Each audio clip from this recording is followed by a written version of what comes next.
Mga kamigs, may tulingan tayo dito mga kamigs. So, ito yung rekado natin. Yan. Bawang sibuyas, kamatis. Hindi ko pa naiwa yung sili. Yan yung pichay. Pichay ang ilalagay natin. Yung tangkay guys, dito na. Papailalim natin yung tangkay. Yan, maya na lang yan. Mga kamigs. Mga kamigs, lagayin natin ang rekado. Kunti sa ilalim. Yan. Ilagay tayo ng kunti sa ilalim ng rekado. Mga kamigs. Yung iba natin rekado, ilagay natin sa ibabaw. Yan mga kamigs. So, para may lisensya. Yan natin guys, yung tulingan. Yan. Yung ating tulingan na gagataan. Yan mga kamigs. Magtulingan tayo. Talagang mga kamigs, kurang din lang ngayon sa amin kasi maliliit. Yan. At yung iba, ilagay natin sa ibabaw. Ating rekado. Yan. Sinama-sama natin yan kasi pang ibabaw lang naman yan mga kamigs.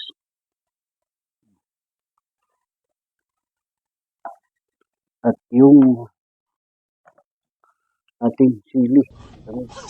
Pastilan. So weird. Yan, maya na yan. Pag nagkaano na tayo ng gata, ilagay na natin dito ng paminta para pag gata natin may diretso na. Kamigs, paminta at asin para paglagay natin ng gata ay natunaw na siya dyan sa laman ng tulingan. Yan, maya na yan. Yan mga kamigs, nakalagay na lahat ng rekado. Lagyan na natin ang gata. Yes! Yan mga kamigs. Buksan natin yung kalaan. Pakuluin na natin yan mga kamigs. Mga kamigs. Takpan muna natin para kumulo na siya. Guys, kulo na ang ating gata. Yan mga kamigs. Namuon naman siya mga kamigs. Ganyan talaga ang gata mga kamigs pag hindi siya nagagalaw habang kumukulo siya. Namumuo. Pero ito lang naman yan kasi meron pa naman tayong meron tayong purong gata na nilalagay. Kaya okay lang yan, mamuo siya dyan. Ang mahalaga, maluto siya. Yan mga kamigs. Ang ating yan.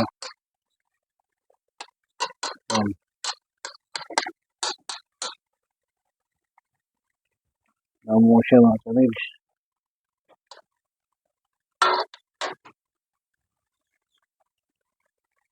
Yan, pakuluin lang natin ang pakuluin mga kamigs. Ilagay natin yung dahon ng pichay.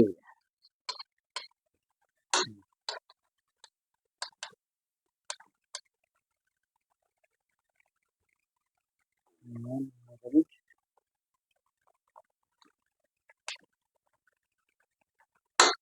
Medyo lang yan mga kamigs. Maya naman na. Mga kamigs. Lagay natin ang pichay mga kamigs. Ito makaluto din tayo mga kamigs. Lagay natin ang pichay natin. Yan. At ilagay natin yung kanyang sili mga kamigs. At ating takpan mga kamigs para maluto yung yan, ibabaw ng pichay. Mamaya na. Mga kamigs, pulo na. Pulo na siya mga kamigs. Lagyan na natin ng purong gata mga kamigs. Kunti ng sabaw niya. Mga kamigs, so. Yan ito magpapasarap sa kanya. Yung purong gata mga kamigs. Yan. Yan, dapat ano na natin yung gata niya mga kamiks para hindi siya mamuo. Yan. Kunting kulo na lang siya mga kamiks. So good. Makakaluto na tayo ng ulam. Maikling video lang naman ito guys. Kasi madali lang naman ito maluto. Yan, mga kamiks. Okay guys. Tama-tama. Ano? Sarap guys.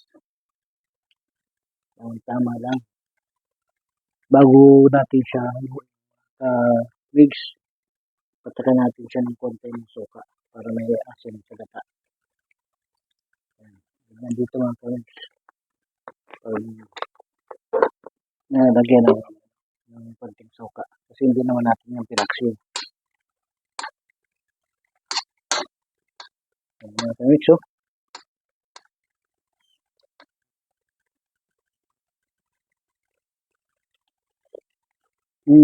Guys, ang sarap. Wow.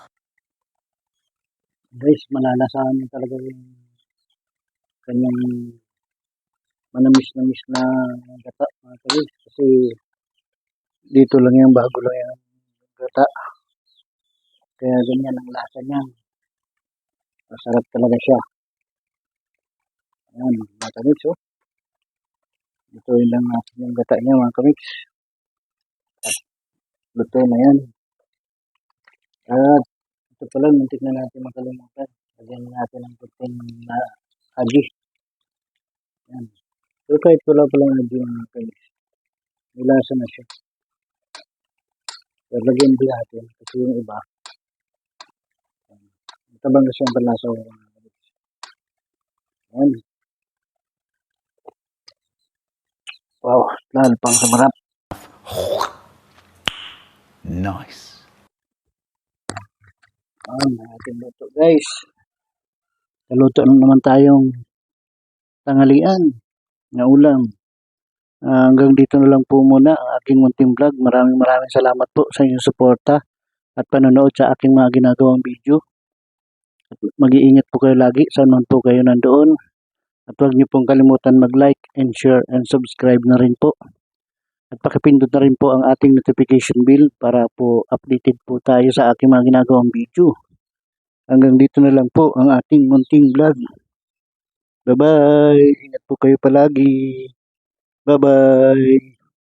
Jesus love you po. Bye-bye!